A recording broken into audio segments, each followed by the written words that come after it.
श्रमण भगवान महावीर ने क्या कहा है। तो बताया कि 90वें अध्याय के अंदर द्वारिका नगरी के अंदर बलदेव नाम के महाराज थे, राजा थे, और उनकी धारिणी नाम की पत्नी थी। उस धारिणी ने रात्रि के समय में सिंह का स्वप्न देखा, और सिंह का स्वप्न देखने के बाद में वो बलदेव को कहती हैं कि मैंने ऐसा सिंह का स्वप्न देखा है, उसका फल क्या होगा। तो उन्होंने बताया कि ऐसा स्वप्न पाठकों को बुलाया, स्वप्न पाठकों को पूछा गया। स्वप्न पाठकों ने बताया कि सुंदर से सलोने बालक को आप जन्म देगी, और समय व्यतीत होने के बाद एक सुंदर बालक को जन्म दिया। उसका नाम रखा सुमुख कुमार। सुमुख कुमार यौवन अवस्था को, बाल्य अवस्था खत्म करने के बाद यौवन अवस्था को जब प्राप्त हुआ तो 50 कन्याओं के साथ में उसकी शादी कर दी थी। 50 करोड़ धन की उसको प्राप्ति हुई। सुखपूर्वक वो समय व्यतीत करने लग गया। अरिष्टनेमि प्रभु पधारे, उनका प्रवचन सुना, वैराग्य भाव भीतर में आया, और उसने माता पिता की आज्ञा ली। आज्ञा लेकर प्रभु अरिष्टनेमि के चरणों में दीक्षा ली। दीक्षा के बाद 14 पूर्व का ज्ञान प्राप्त किया। 20 वर्ष तक संयम पाला। अंतिम समय में संलेखना पूर्वक देह का त्याग करके आत्मा सिद्ध बुद्ध मुक्त हुई। बोलिए सुमुख अणगार की।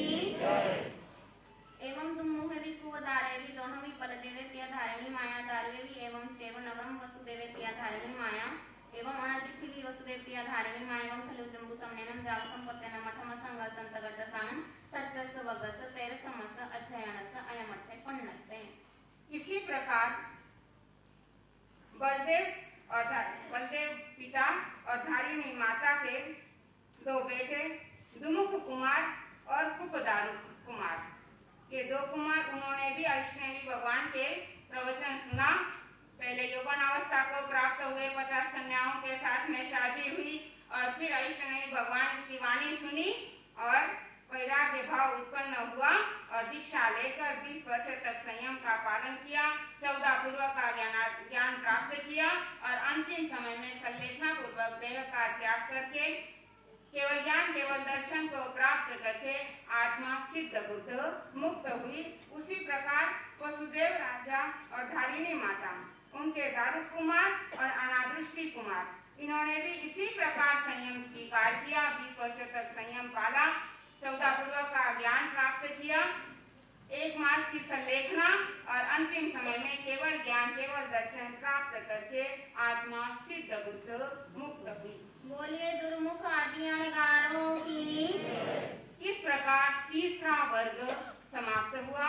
अब चौथे वर्ग में हम देखते हैं जन्म हंते समनेनम जाव संपत्तेन मठम संगत अंतगत साम सच्चस वगस अयमर्थे पन्नते। चौथे सनम हंते वगस अंतगत साम समनेनम जाव संपत्तेनम केर्थे पन्नते एवं खलु जम्बू समनेनम जाव संपत्तेनम चौथे वगस अंतगत साम 10 अध्ययना पन्नता पंजा जाली मयाली उयाली पुरी सेनया वारी सेनया पज्जुन संभ अनिरुद्धे सच्चिनेमिया दर्नेमि।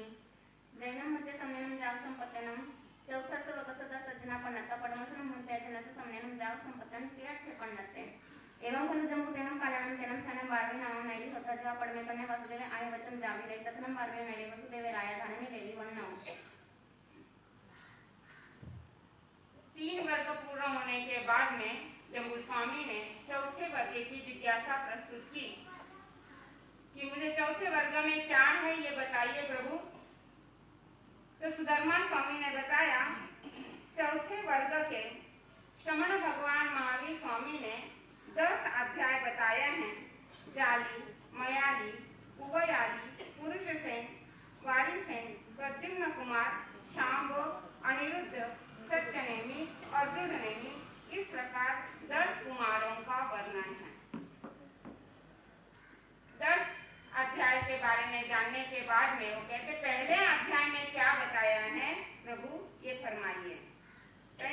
तत्थनम 12वें नगरे वसुदेवे राय धारिणी देवी पन्नव जहाँ गोय में नवरम जाली कुमारी 50 दाया वाराणसी 16 परिसाया शेषम जहाँ गाय मत्स्य जाव सत्तुंदे सिद्धे एवं मयाली उयाली पुरी सेने वाली सेने एवं पद्मिनी नवरम कन्या रूपिणी माया एवं संवेदी एवं समुद्र विजय किया शिवा माया एवं दढ़ नेमिली सवे एक कमा चौथा से वह कस निठे वो उस समय में अष्टनेमी भगवान जो विराजमान थे द्वारिका नगरी थी और उस द्वारिका नगरी के अंदर श्री कृष्ण वासुदेव राजा राज्य करते थे। उस नगरी के अंदर वसुदेव राजा की धारिणी नाम की पत्नी थी। उनका जाली कुमार बेटा था। यौवन अवस्था प्राप्त करने के बाद 50 कन्याओं के साथ विवाह किया। 50 करोड़ सोनैया उसे प्राप्त हुई। भगवान अष्टनेमी की वाणी सुनने के बाद वैराग्य भाव उत्पन्न हुआ, दीक्षा की भावना हुई, माता पिता की आज्ञा ली, संयम स्वीकार किया, 12 अंगों का अध्ययन किया, 16 वर्ष तक संयम का पालन किया और अंतिम समय में 1 मास की संलेखना करके शत्रुंजय पर्वत पर केवल ज्ञान केवल दर्शन को प्राप्त करके आत्मा सिद्ध बुद्ध मुक्त हुई। उसी प्रकार मयाली, उवयाली, पुरुष सेन, वारी सेन, प्रद्युम्न कुमार का वर्णन भी समझ लेना चाहिए।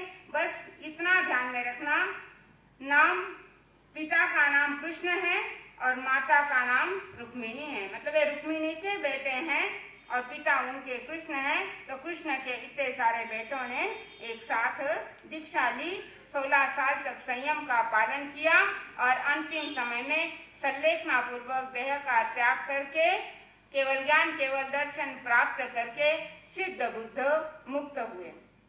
अब आगे का अनिरुद्ध कुमार ने इसी प्रकार रुक्मिणी की बेटे थे। रुक्मिणी के श्याम कुमार की बात आती है।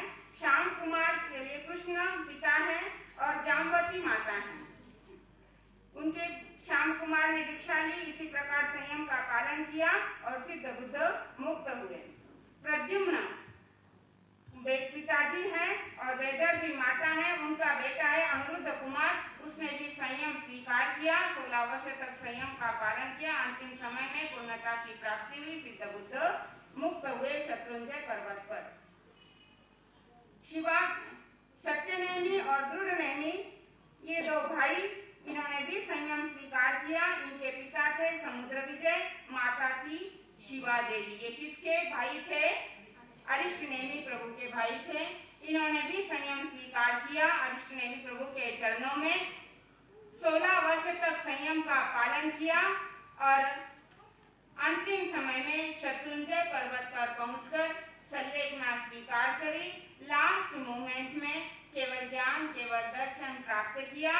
उसी समय देह का त्याग करके आत्मा सिद्ध बुद्ध मुक्त हुई और मोक्ष में जाकर विराजमान हुई। बोलिए जाली आदि 10 अणगारों की।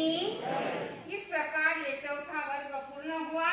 इस चौथे वर्ग में जो हमने कुमारों का वर्णन सुना, ये कुमार सारे ही राजकुल के थे, राजा के बेटे थे। सारे, एक तो कृष्ण के बेटे या कृष्ण के बेटों के बेटे, कृष्ण के पोते। इस प्रकार का यह वर्णन हम देखते हैं। समृद्ध नगरी वो द्वारिका नगरी समृद्ध नगरी है और उस द्वारिका नगरी के जो महाराजा, श्रेष्ठतम राजा, जिनका आधिपत्य है 3 खंड का, कितना वैभव होगा उनके पास, उसकी कोई गिनती आप लोग लगा सकते हैं। आज यहाँ पर जिनके पास में सोचे कि बहुत ज्यादा वैभव है, आज विश्व का जो सर्वाधिक अमीर व्यक्ति है, उसके पास जितना वैभव है, कृष्ण के वैभव के सामने वो भी तुच्छ है। 3 खंड का वैभव था, क्या कमी थी वहां पर? कुछ भी तो कमी नहीं थी।